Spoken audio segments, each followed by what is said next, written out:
Good evening and welcome to the Candidates Forum presented and produced by the League of Women Voters of Northwest Wayne County. My name is Carrie Moon Dupree and I am president of the League of Women Voters of Northwest Wayne County. I am also the moderator for this event. Tonight, we welcome two of the three candidates running for the Democratic primary in the Michigan 6th Senatorial District.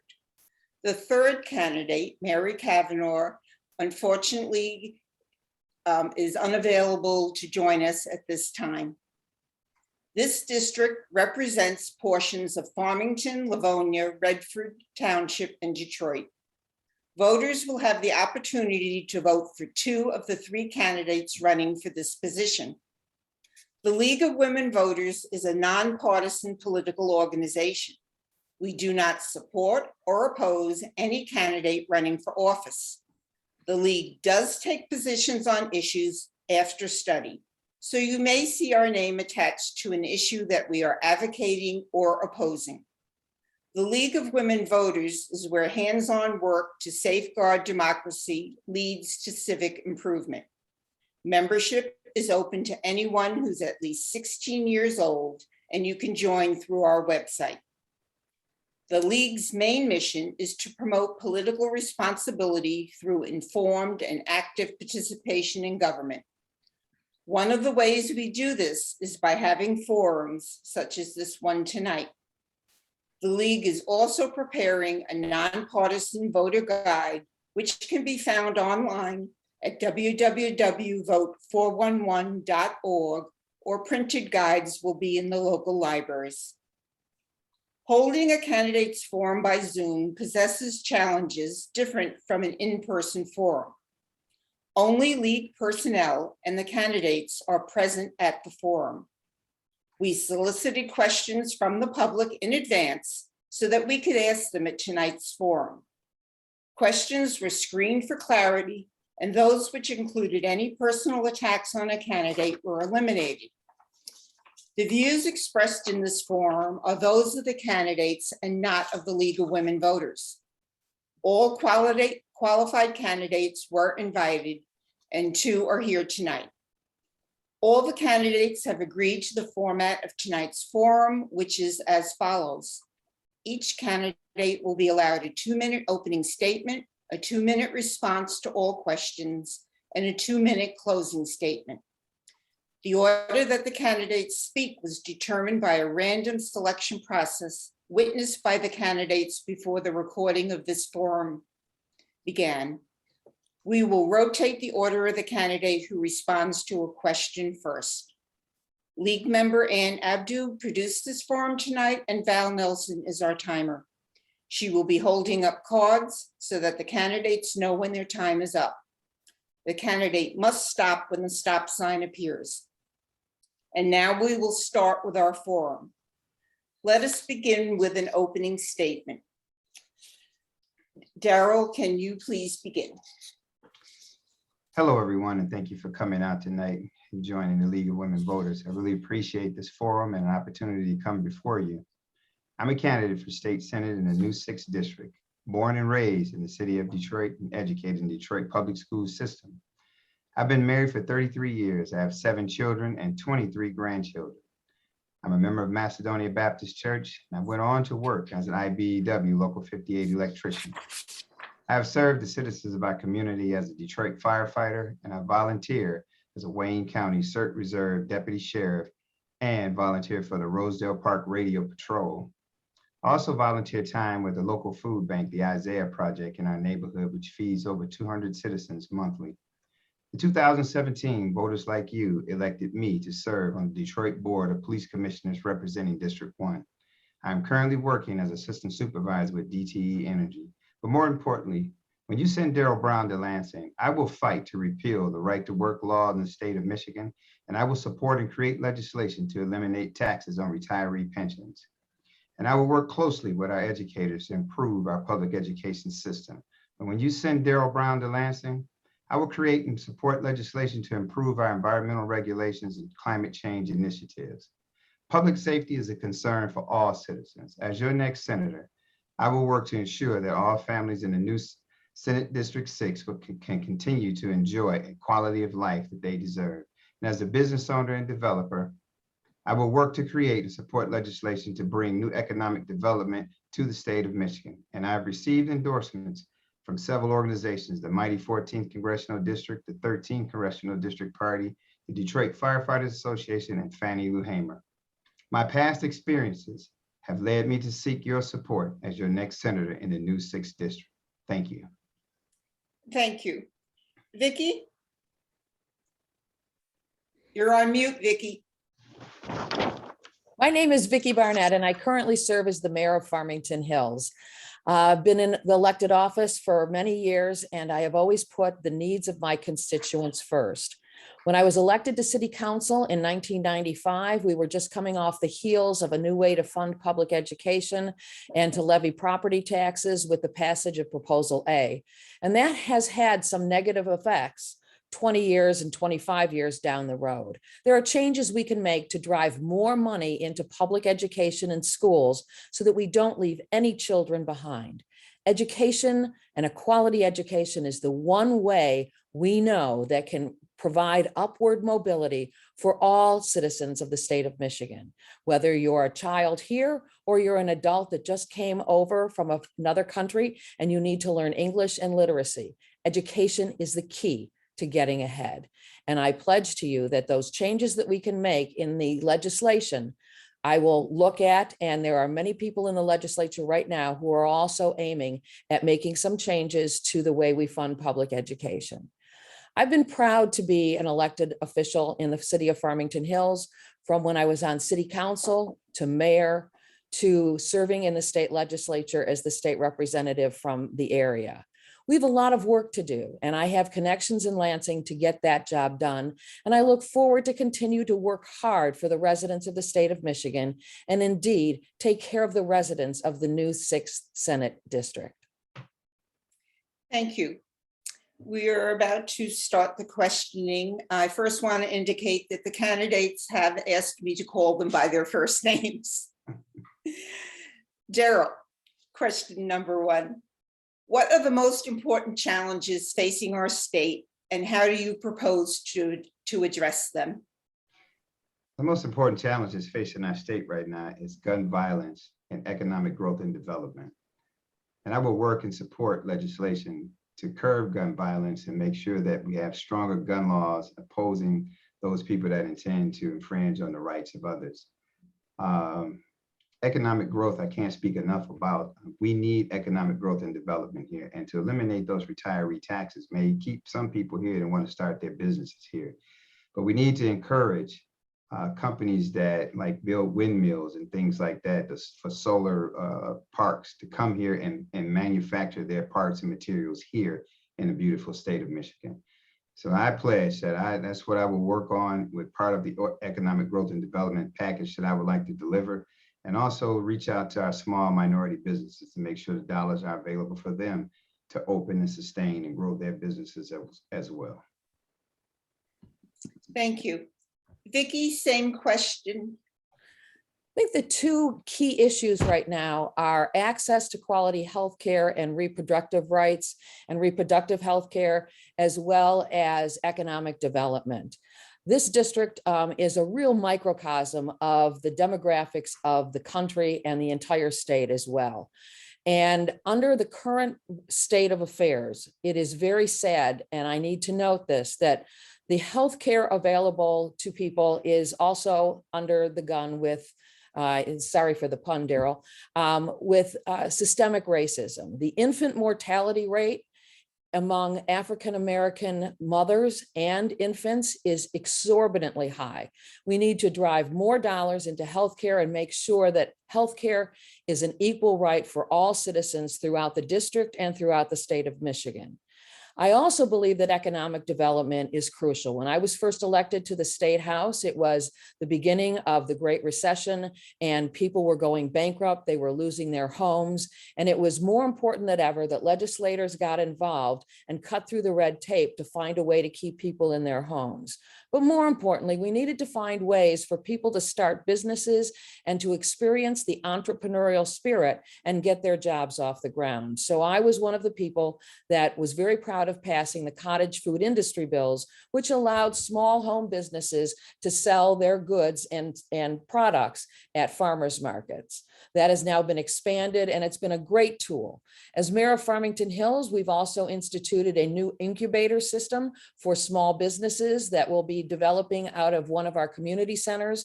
And we need to bring those tools also to Detroit and other areas of the state, because entrepreneurial activity is very low among Black-owned businesses as compared to other businesses, because they don't have the same access to loans, grants, and other dollars. I will look forward to working with our community and our community citizens to make sure that the economic tools that are available in the state of Michigan are available to all people of all races, colors, and creeds. Thank you. Question number 2, Vicki, you will be answering first. Do you support any additional firearm reform for Michigan residents? And if so, what are they? There's a lot of them. I originally sponsored bills to institute a red flag law.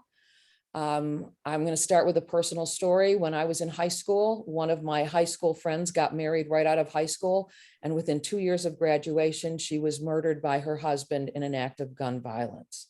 This happens every day. Over every single year in this country, 2,996 plane loads of people that died during 9/11. There's 26 planes going down every single year, and we have not acted at all to stop it. It's time that we put restrictions on the sale of assault weapons, that we ban magazine cartridges that are large, there's no reason for them, and that we provide free gun lock and safety education to all gun owners, irrespective of the kind of gun that they may own, and that we also make sure that there's a national registry and that people who should not have guns have their guns taken away from them. Thank you. Daryl, same question. I would create and support legislation to have stricter background checks. They're very important because they could dive into the systems which could divulge a medical or mental illness situation there that we are not checking in the state of Michigan. Mental illness is a hot topic in the state of Michigan and around the country that we're just not addressing and we're oblivious to. So we have to pay attention to that. Also, would like to extend a waiting period for purchasing handguns. There should be a longer waiting period and an age limit when someone can buy a handgun. But in addition to that, when people are purchasing handguns and AR-15s and things like that, we probably need to require them to purchase a safe as well. Gun locks just don't do it. A safe needs to be placed in the hands of gun owners where they can have a biometric trigger where only that person can open that safe. And they would work very well with handguns and on the trigger locks with AR-15s. Safe storage is very important. But the bans on AR-15s and things like that is really not the issue. It's the problem with these video games that we're watching, that our kids are watching, Call of Duty and things like that, that they're paying attention to how they're doing all these shootings and things like that on these video games. We have to control what our kids are seeing and receiving this information and have them to be able to teach them to distinguish what is reality and what is not. So those are things that I would really work for and work with our organizations here locally and abroad to come to some amicable solutions to our gun control issues. I do not want to infringe on the Second Amendment right of any American in this country. It's very important that we protect those rights, but we also have to have common sense gun laws and gun safety for everyone. Thank you. The next question, Daryl, you will answer first. Auto insurance reform in 2019 left survivors of catastrophic accidents without financial state resources for their medical needs. Do you support a legislative fix for this problem? Yes, I do, and we have one. It's called personal injury protection, which the legislation that was introduced recently, it was just a mask at making people think that they're saving some type of dollars on insurance reform by getting rid of their PIP, not realizing that the PIP versus your medical insurance, the medical insurance has limitations. The PIP insurance doesn't. And I will support and create legislation to extend that because, you know, we're paying money for that through the catastrophic claim dollars that we're paying on our insurance premiums every month. So those dollars, we need to find out where those dollars are going. Why aren't they being used for what they were taken from us for and what they told us about? Those are two of the most biggest important things that we really need to address with insurance. Having the PIP, the personal injury protection, which really protects us all. My mom was in a rollover accident and she survived, and it was the personal injury protection coverage that went further for her care and rehabilitation than the auto insurance and her medical insurance. I really think that insurance reform as a whole needs to take place in the state of Michigan, and how we do it, how people are insured, and to what value they're insured. Thank you. Vicky, same question?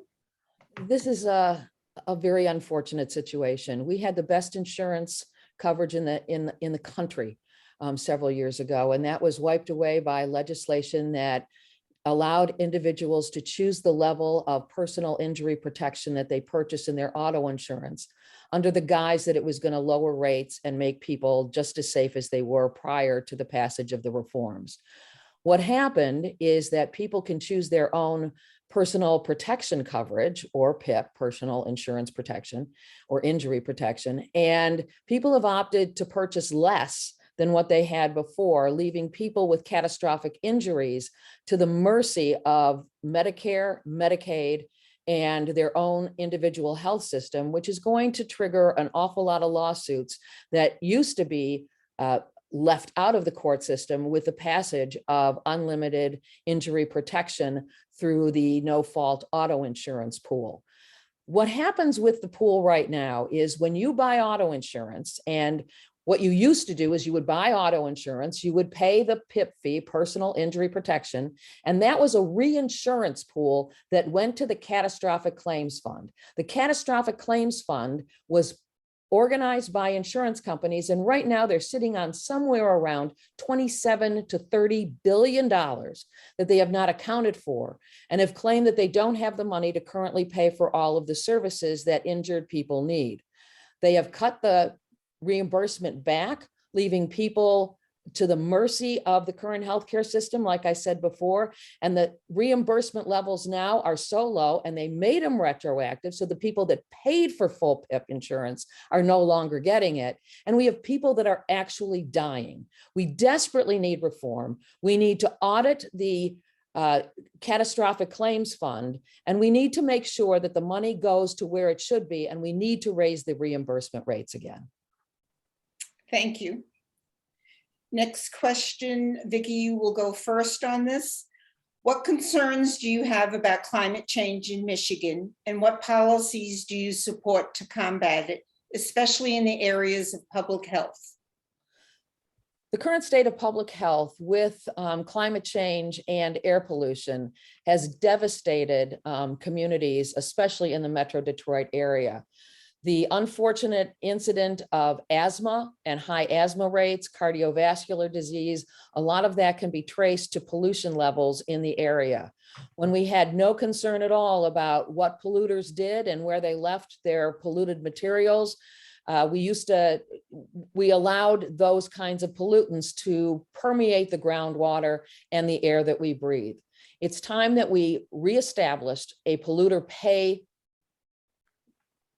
law and make sure that polluters actually pay into the system to make sure that those lands are cleaned up for future economic development and housing, and make sure that people's medical bills are taken care of.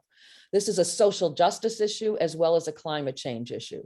But with climate change, we also have more problems. As we transition to electric vehicles and more battery storage, we still are left with the polluting effects of generating electricity using coal and other polluting materials, and we need to address the fallout from that.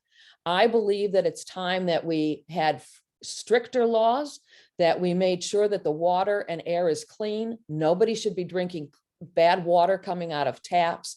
And we need to also beef up our underground infrastructure to make sure that we avoid the flooding and the catastrophic effects of the storms that we were having, that we used to have once every 100 years, then once every 15 years, but now we're seeming to have them every single year. And last year was a brutal year for the metropolitan Detroit region.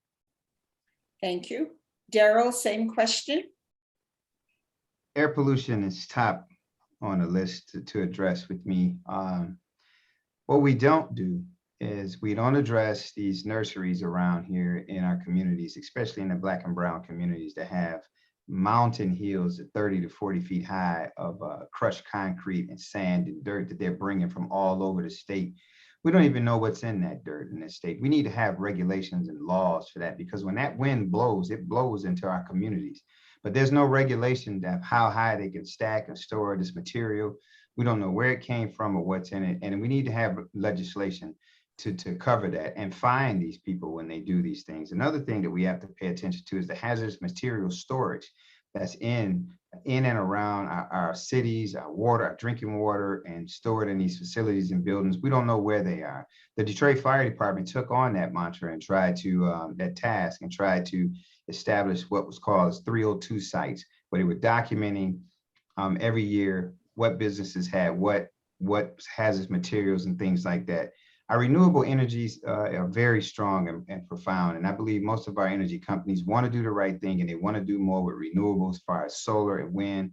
But there's one key that we're missing out on, and that is those rivers that are here that we can use underwater turbines that give us a constant flow of generation. The other thing with electric vehicles, I know everyone thinks they're good and everything, but they leave a bigger carbon footprint.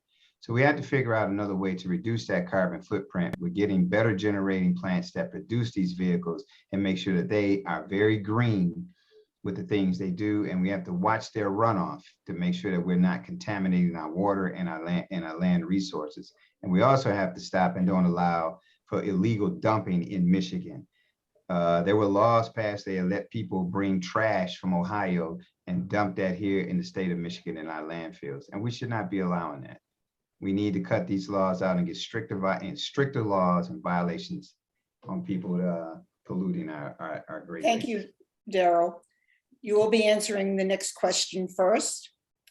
Over the past 2 years, Michigan has witnessed teachers leaving the profession and leaving some of our classrooms without certified teachers. What actions can the Senate take to increase the number of qualified teachers in our schools so that all public school classrooms are led by certified teachers? First of all, you have to give them an environment that they know that they trust that they're going to be safe in. We also have to give them an environment mainly in the local areas of the city of Detroit and urban areas, that they're not going to have overcrowded classrooms. We have to make sure they have all the tools they need to do their job and be successful. We shouldn't have teachers going in their pocket paying for paper, pens, and things like that for kids, because they do want to see their students succeed. We have to change. We have to find out where all the money is, and level and equal. We have to equal the pay formula for students. You know, the formula for student cost. It has to be leveled out. It has to be equalized, that every student receives the same amount of dollars from the state and from its municipality, no matter where they are, that we raise the bar of education where it is equal across the board. Those are things that we're not addressing, and we need to make sure that we have training for our teachers, ongoing certifications. As an electrician and a firefighter, I had to constantly go through training to reaffirm the things that I knew, to also recertify the licenses that I had. And we have to make sure that our teachers are the same way, that they have to make sure that they stand above board and accustomed to the latest teaching practices or a systematic approach to training. We just have to do more with them, and we need to have the conversation with them and not just amongst ourselves. I'm not an educator. I'm pretty sure most people are not, but there are people making decisions concerning these educators and how they work in their buildings and their facilities and in these schools, but they're not having the conversation with them. And that's the first place we need to start, to have the conversation with the teachers. Thank you. Vicki, same question. I'm not surprised we have a teacher shortage. back at the end of 2009 and early 2010, a war started against public education. And the Republicans in the legislature, and I say that specifically because that's where the start of this generation of changes of pension laws and pension taxes and the way we treat teachers really started. There was animosity that was building up among a lot of the legislators that said, why are teachers getting such generous pension plans and all of these other perks and retiree health care when we have citizens that are out of work across the state of Michigan. So we basically required educators not only to graduate college and have a bunch of student debt, but then we required them to pay for their own master's degrees within 5 years of starting to teach, pay back their students' loans, and then we cut their pension and other benefits down to next to nothing. And then for their health care, required them to start to pay 20%, regardless of what the contract negotiations look like. Well, if you have a master's degree and you're a highly educated individual, you can earn a lot more money in the private sector than you can in the public sector. And so a lot of teachers left the field and were not coming back. New students decided to get out of the teaching curriculum altogether and seek other options for employment in the future. We were left with a teacher shortage, and the teacher shortage is only continuing to grow because of the low pay they receive and the toxic conditions in which they work. They are berated by parents who don't want critical race theory taught in their schools. They want books banned. None of those things are actually going on. Teachers have great hearts and they work very, very hard. And their main goal is to make sure that every child has a good quality education and a fruitful life and employment in quality workspaces ahead of them. We need to start to flip that and allow for teachers to be part of the conversation instead of outside of the conversation. Thank you, Vicki. Next question, and Vicki, you will be answering this first. What are your thoughts on House Bill 5097, which would ban critical race theory or culturally inclusive history in school curriculums? It's a terrible idea. It's an absolute, first of all, no one is teaching critical race theory in schools. If anybody were to ask what critical race theory is to people who don't want you to teach critical race theory, they have no idea what it is. It is a legal construct to discuss legal application of law that has spun out of systemic racism over the 400 years that this country has been growing and has been developing. What we really need to do is start to open up our education to show the real history of the country. I am embarrassed to tell you that I never learned about the Tulsa race riots. I never learned about Juneteenth when I was in school. I consider myself a fairly educated person. I went to the University of Michigan and I got my MBA after my bachelor's degree. And yet here I am trying to question what was wrong with my education. And that was, we didn't teach the true history of the United States of America and allow immigrants to tell their story and to really look at what we did when we brought African Americans here and we colonized the indigenous peoples. We need to make sure that children understand our history so that they can build a better world, a more perfect union, and one with hope and understanding for all. And instead of running away from our problems, we need to address them and embrace them. When I was last in Germany, which wasn't too long ago, there are blocks of stone now on cobblestones in front of every house where a Jew was taken out of that house. And the stones don't say died at Auschwitz. They say murdered. They are facing up to their history and their truth. We need to do the same here. It's the only fair thing to do. Thank you, Vicki. Daryl, same question. Well, I agree with my opponent on that. This is a terrible idea. This country needs to have the conversation and recognize the contributions that African Americans and immigrants have contributed to the building of this country and to where we stand today, and all the contributions we've made, like your traffic lights and different things like that. I can't speak enough about it as being a young Black man raised in America. the things I've went to. I've known about Juneteenth. I've known about the Black Wall Street. I've even visited. But more importantly, let's talk about the things that happen right here in Michigan, like Black Bottom. I was just mowed over and you just destroyed the economic growth and development of a community and the people trying to wipe out their place in history. And this country needs to teach that. They need to have the entire conversation. I mean, we're having a conversation now about gun violence.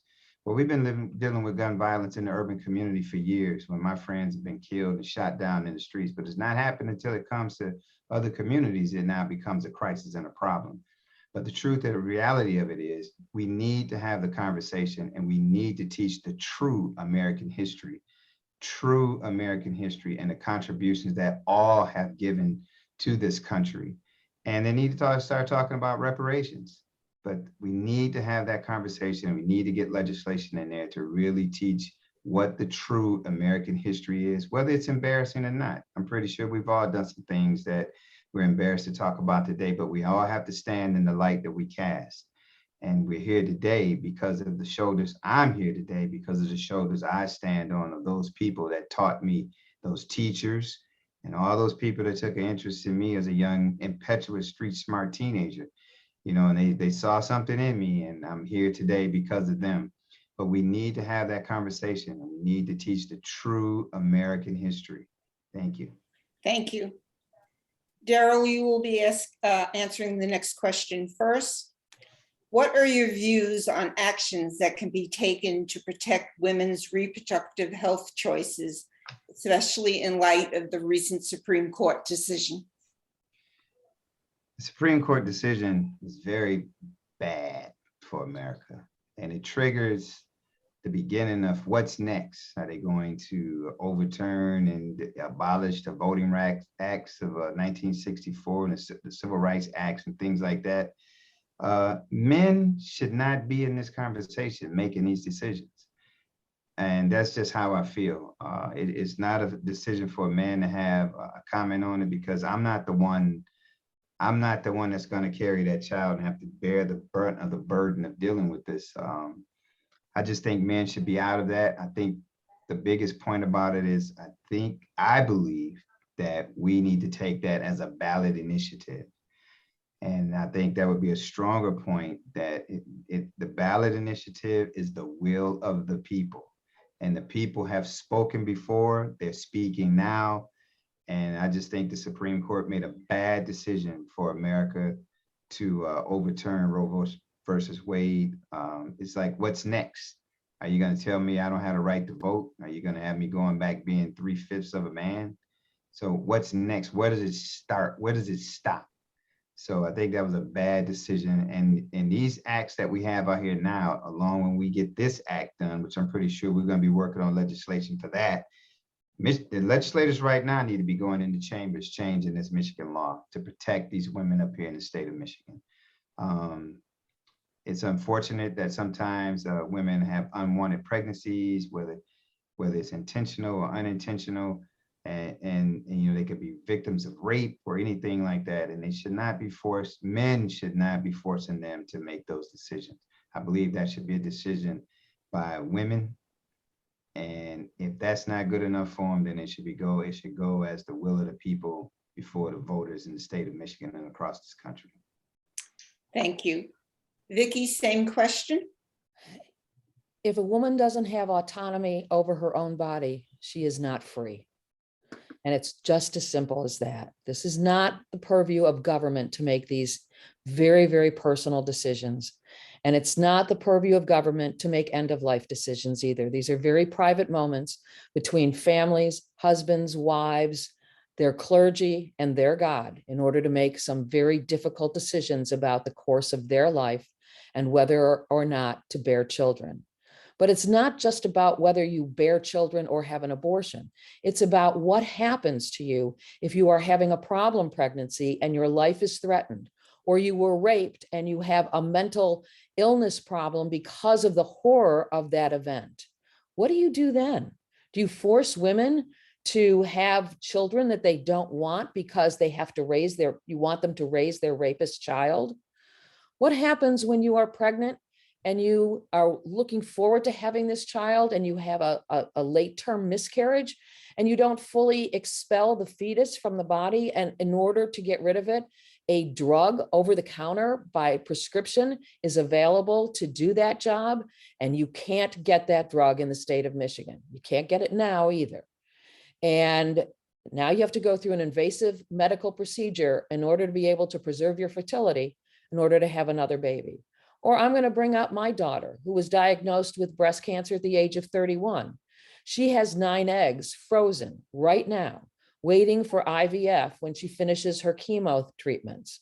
And that'll be a few years away. Is she going to be able to have those eggs fertilized and hopefully give birth to the child that she so desperately wants? These are personal decisions. These are not the realm of government. And we need to get government out of our bedrooms and out of those personal decisions that are family decisions only. Thank you, Vicki. You will be answering the next question first. Michigan, like the world, is recovering from a pandemic. What would you do to make Michigan better prepared to face a future public health crisis? It's unfortunate that we didn't operationalize the things that we learned from the SARS outbreak in 2003 when it hit Toronto. I was serving on a Homeland Security Commission at the time, and we were dealing with scenarios of threats that could happen in the United States. And one of them, I like to call the killer spinach, because we had trains of spinach going through the country that were contaminated by E. coli. We had scenarios for everything. And we had products of papers to use in order to guide our future course. We didn't use them at all. When COVID-19 hit, we were caught off guard without enough personal protection equipment. Farmington Hills was lucky. We have always planned ahead for contingencies of crises. And so we had enough personal protection equipment for our firefighters and our police department, and enough sanitation equipment to make sure that our staff was safe. But we need to make sure that we have all of the equipment warehoused and ready and able, because it's a plane ride away, the next epidemic. And we need to be ready to protect our citizens for that. And we need to redefine what a frontline worker is. As much as we would like to say that it's only police officers and firefighters who put their lives on the line, it was also grocery store employees, caregivers, it was nurses, doctors, people who had to work during the pandemic when they didn't have any other means to protect themselves. I want to give a shout out to everybody who participated in making this world a better place during the last 2 years. They deserve all of the accolades, but we have learned lessons and we need to operationalize them now so that we are ready for the next pandemic. And the fact that we can generate vaccines very quickly and very safely is at least some comforting thought. And I just hope that we recognize that vaccines are a way out of this, and that we don't ridicule people who want to take advantage of science. Thank you, Vicki. Daryl, same question. I'd have to thank Vicki too. I was one of those essential workers. Thank you. We were not ready for this pandemic. As a trained firefighter, we have ongoing training with scenarios. Especially, I was on the job during 9/11. Matter of fact, I was standing there watching it when it first happened. And I had some decisions to make if I wanted to still go on to be a firefighter, but we were just not ready. We were not trained. We were not equipped with personal protection equipment and different things like that. Now, fire departments have that training. They have these things. They have this equipment. The biggest problem with them is if we stockpile these things, they have to be rotated out because they can go bad. So we have to, we must get with our emergency managers from the state level, local levels, all these emergency managers to really come up with a cohesive emergency management plan for not just pandemics. It could be a terrorism attack or anything like that. We have to learn to be prepared and to think that at any given time, these things could happen. Because as a firefighter just coming out of the academy when 9/11 happened, I would have never thought that was something that would take place. And working out here away from my family during the pandemic, being sequestered 2 weeks to make sure that your lights stay on, because we knew the essential power, that you needed power essentially to live and survive. was very important to DTE and that I worked for and the job that we had to do. So we have to make sure that we're having a conversation with all of the stakeholders, power plants, water departments, different municipalities, and bring them together and come up with a cohesive plan and take use of the federal incident command system. It works. It's very effective. And like I said, we need to practice. We need to have drills. I mean, when I was in elementary school, we had fire drills all the time. I'm pretty sure all of us remember those fire drills. You had drills and no one knew when they were coming to see how you would respond. Thank you. Thank you, Daryl. The next question you will be answering first. Do you think the state income tax should change from a flat rate to a graduated rate? Why or why not? Oh man, is that a trick question? Of course I would love a flat rate. Flat rates are good because people know exactly how to really compute their budgets based on their earnings. I think the way that our system, our taxing individuals are so way off, they're a little ridiculous. You know, I'm in that position where, you know, I just experienced a few years ago an AMT tax. I never heard of that in all my years of working. Sliding rates are good. They work for those that are less fortunate, that are not making as much money as a percentage of their income.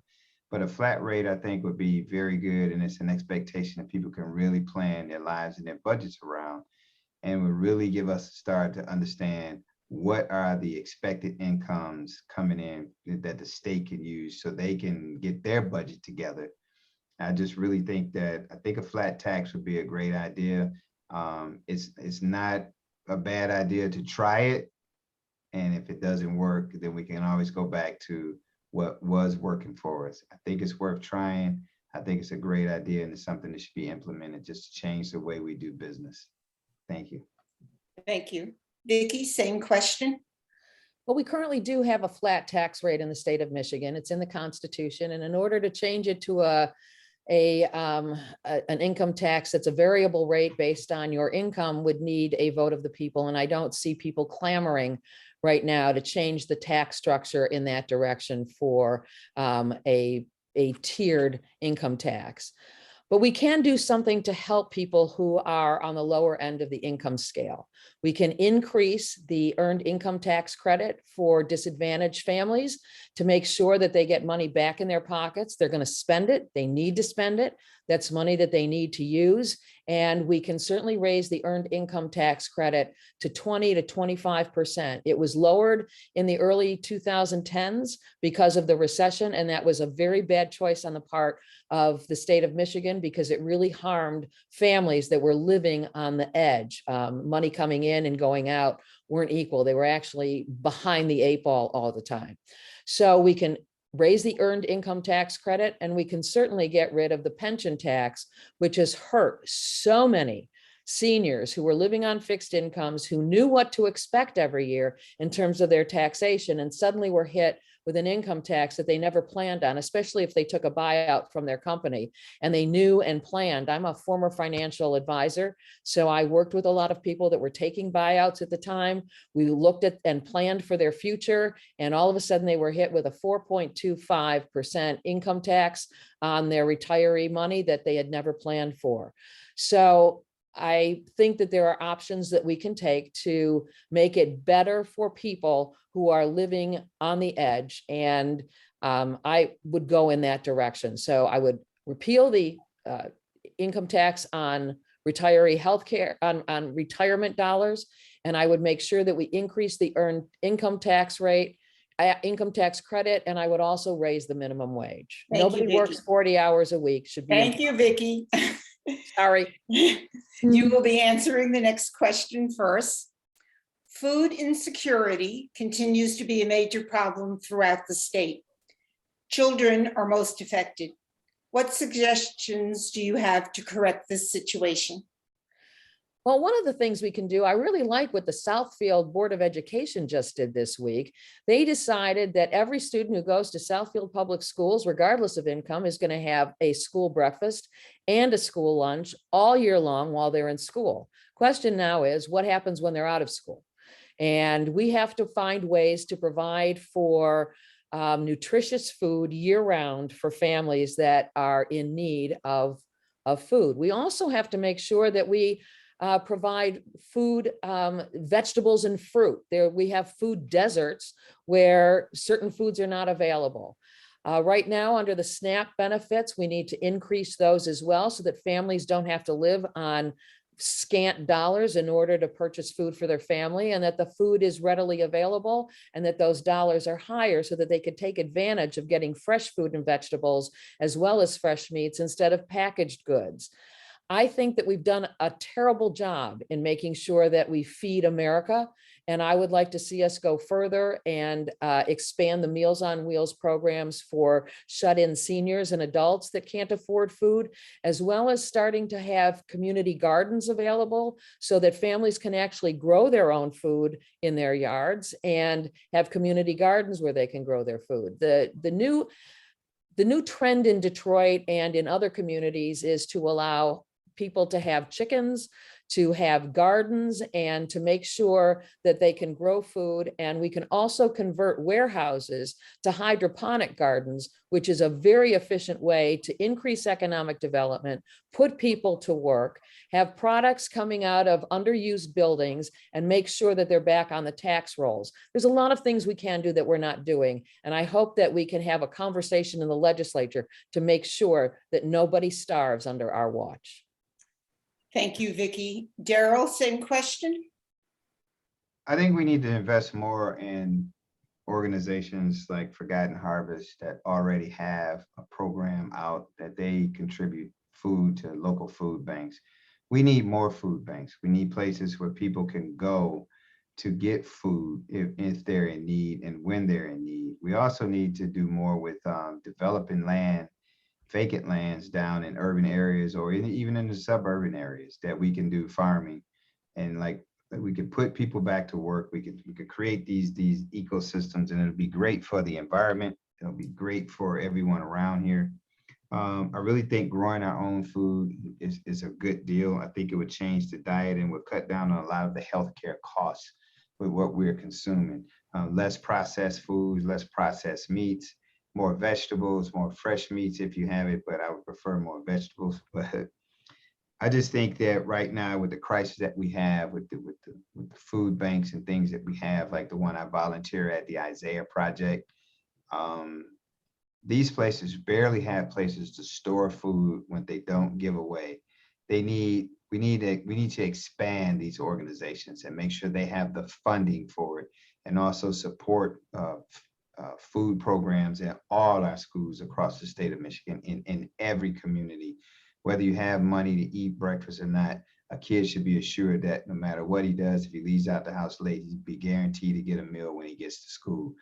And we need to work on and educate our parents to the things and resources that are out there and available to them to feed their families and feed their children. So I'm for just passing legislation and getting more dollars to expand in our food banks and working with companies like Forgotten Harvest, the Salvation Army, and places like that that are out here on the front line combating hunger. No one should be hungry in these United States. Thank you, Daryl. You will be answering the next question first.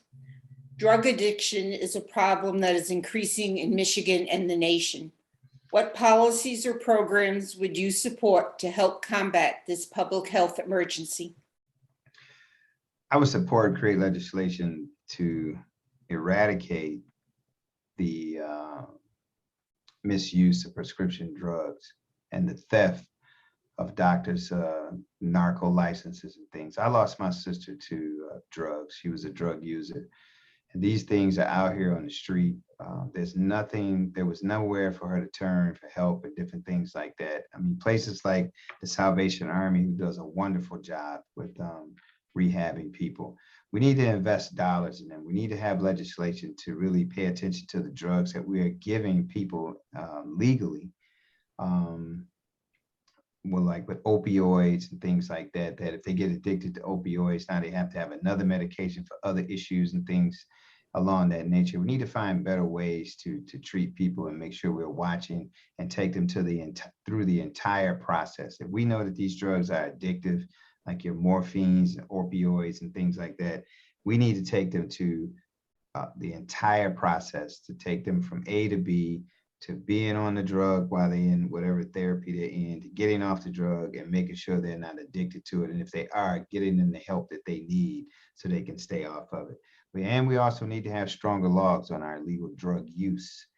With the crack and cocaine and heroin uses in the street, we need to clamp down on that. We need to really pay attention to where these drugs are coming from and how they're manufactured and how they're getting into our communities, and combat that with stronger laws. Back in the 80s, I believe we did have a 650 law, where if you were caught with over 650 milligrams of cocaine, you spent the rest of your life in prison. So we need to come up with something like those laws, and then force these people that are convicted of these laws to work in these shelters, to work in these places and rehab clinics, so they can really see the effects of the evil deeds that they did in the streets.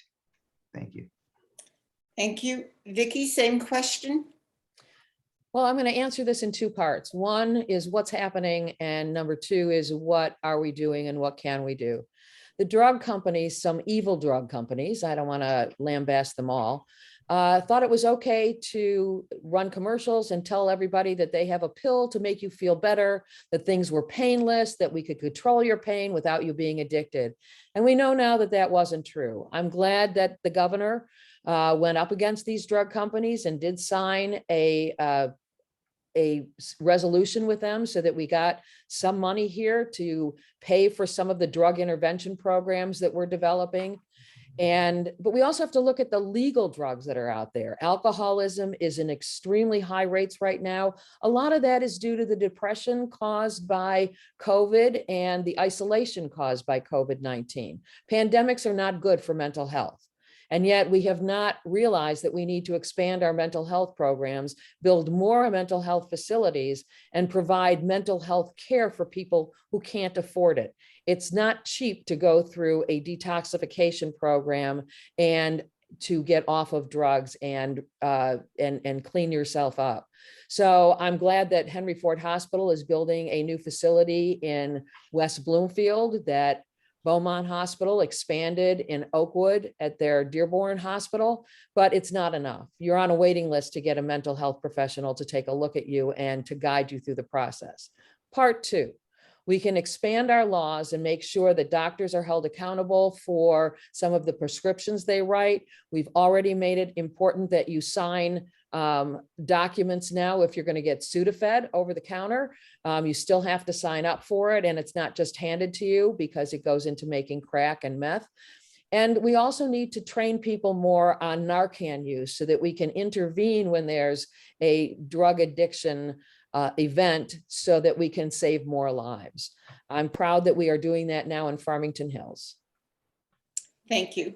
Vicky, you'll be answering the next question first. What is your position on voters for transparency and term limit ballot proposals that will be on the November ballot? Well, I'm going to address the proposal that wants to expand voting rights and not the one that wants to limit voting rights. There will be possibly two proposals. One is sponsored by Voters Not Politicians, which is the same group that brought us the right to expand voting by no reason absentee, that allowed absentee ballots to be dropped off at drop-off boxes, that allowed for early voting, and a reasonable ID approach to making sure that the person voting is the person that they said they were. The idea that we want to close down voter opportunities is the wrong way to go. So I right now support the proposal that would require that we have 9 days of early voting, that precincts are required to have at least one drop box for absentee ballots that are secure for every 15,000 voters in that area, and that would make sure that absentee ballots are sent, ballot requests are sent to all voters, and that we have prepaid postage on absentee ballots so that nobody has to pay in order to have the right to vote.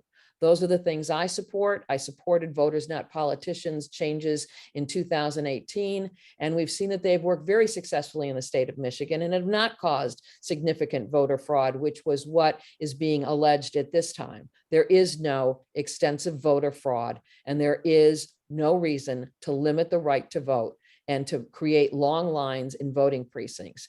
That's voter suppression. That's not expanding the right to vote. Thank you. Daryl, same question? I too support the initiative to expand our voting rights and how we get people to the polls and removing these roadblocks that, that are tying up and interfering with someone's right to vote. In some states, if a person's convicted of a felony, they lose that right to vote, whether they've served their time in prison and paid their debt to society, they still lose that right to vote. Fortunately for us in Michigan, we don't have that. But I think we need to make sure that we protect those rights for all people, and we need to expand that right for those people that are in prison or in halfway houses, I would say. That when they're transitioning out, their rights to vote should be restored to them. Expanding the vote and voter ID and different things like that, I think are all very good tools of allowing all to participate at any given moment. I don't know about where my candidate is, but the absentee ballots that I received down here in Detroit all have pre-posted page envelopes down here, but it's a good idea that no one should have to pay for postage to vote. And I do support the fact that we should have drop boxes at all polling locations, whether a person wants to vote absentee or stand in a long line. They should be accessible to all of us, wherever we are and however we choose to vote. The 9-day period should be a great deal for us. It would allow more people time instead of juggling around trying to get to the polls to vote.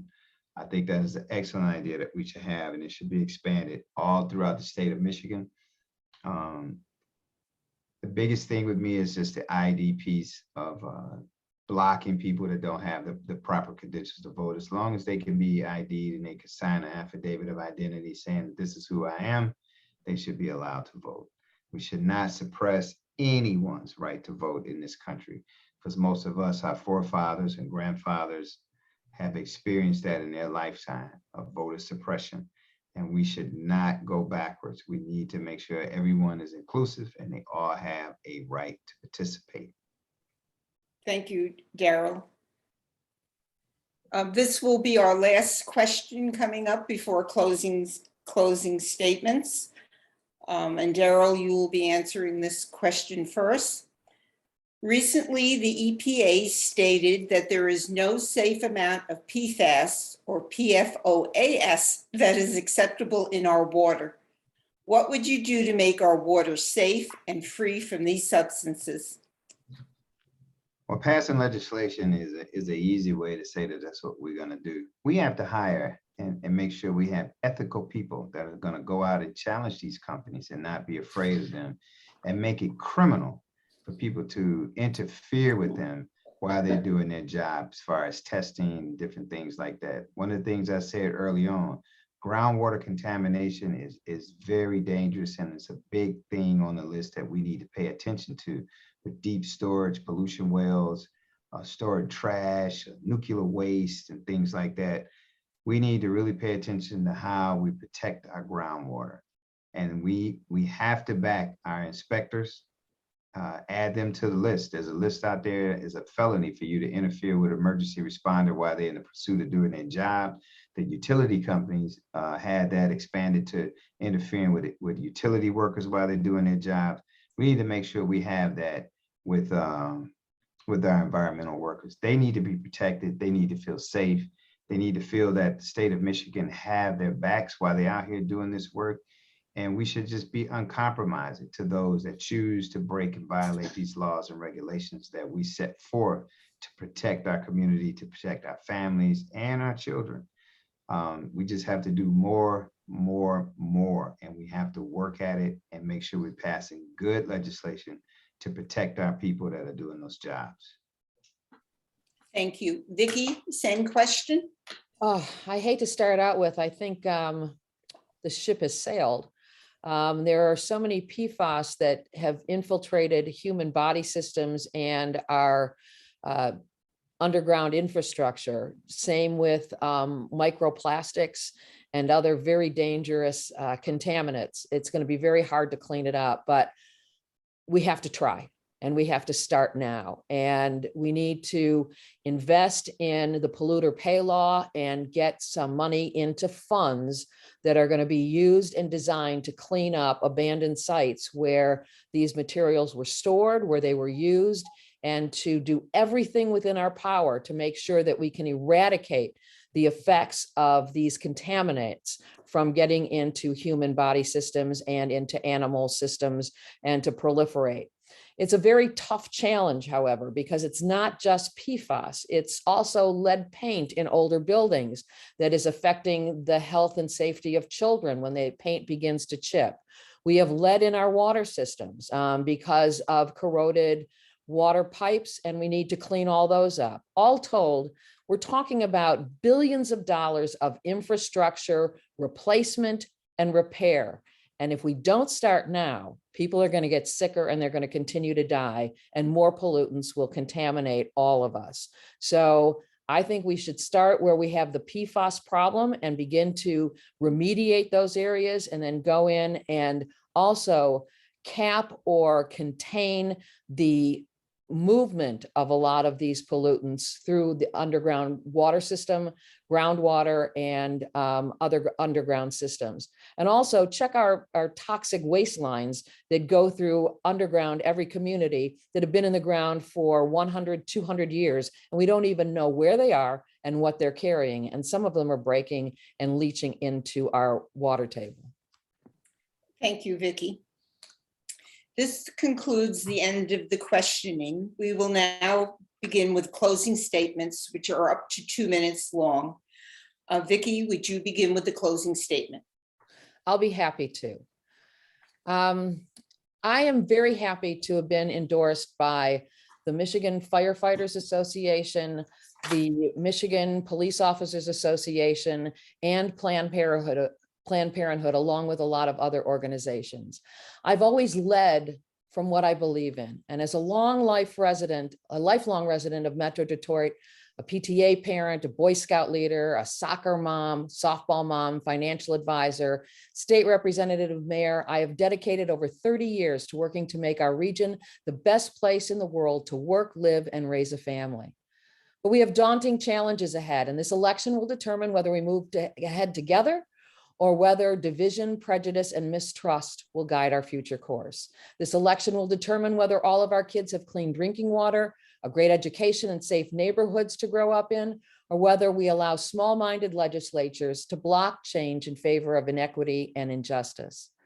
This election will determine whether we support favorable health care for everyone and preserve each woman's right to reproductive choice, or whether we allow some people to control our most private family decisions. And this election will determine whether every citizen has the absolute right to vote, free from intimidation, or whether we elect legislators that want to limit that right. This election will determine whether all of us, regardless of our color, creed, religion, sexual orientation, or physical and cognitive abilities, have the opportunity to thrive and achieve our dreams and goals, or whether we remain beleaguered and divided. I'm running for state senate because I know we need an experienced leader who is ready on day one to take on these challenges and to work hard to eradicate inequality and provide justice for a brighter future for everyone. My name is Vicki Barnett.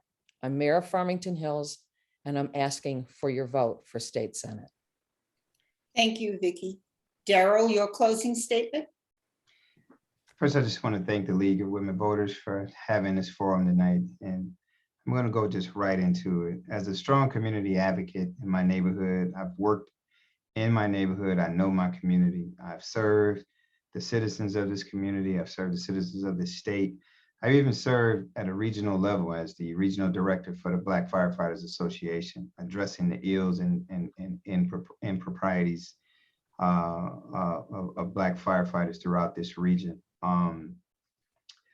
We've had people in these positions before, and they have failed us. And I'm just stating the fact that when we go to Lansing and we vote on August the 2nd, and we have the new 6th district, we should start with a new person. We should start with a new face. We should start with new ideas. And I'm the person for this job. With my background in law enforcement and organized labor, none of the opponents I'm with have that experience. And I believe I'm the person for this job to get it done. I've been a resident here all my life. I know this community, and I'm willing to learn and meet out and branch out to our other communities. But we have to make sure that we are repealing our work laws. We have to make sure that we are eliminating these taxes on retiree pensions, beefing up our education system, and whether it's kids want to go to college or they want to go to skilled trades, the skilled trades route, we have to provide those opportunities for them. And I'm the man to get that done. I'm the man that's going to be out there fighting for our Environmental Protection Agency. I'm going to be out there making initiatives for our climate change. We just have to have someone that's going to have the new ideas, the strength and energy to get it done and establish these relationships to cross party lines and not lay blame on other parties having the majority, not to get the job done. So August the 2nd, I'm asking for your vote to vote for Daryl Brown. Send me to Lansing, August the 2nd. Thank you. Thank you, Daryl. We thank the League of Women Voter members who helped with this forum, Carrie Moon Dupree, Ann Abdu, and Val Nelson. The forum has been recorded and can soon be viewed on the League's website, lwvnorthwestwayne.org. We also thank the candidates who are running for office. They are asking for your support as they seek a job in the public service sector, and we hope that voters will listen to their views. We also appreciate the voters in Michigan's 6th senatorial district who will be watching this forum to learn about their choices for the primary election on August 2nd. All of these candidates were also invited to participate in the League of Women Voters Voter Guide, a publication that you can access online by visiting vote411.org. Print copies will also be available at local libraries. The League of Women Voters is providing this forum as an opportunity for candidates to express their views related to their candidacy.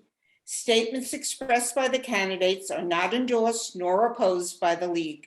Also, the League of Women Voters does not certify any candidate's responses to questions as accurate.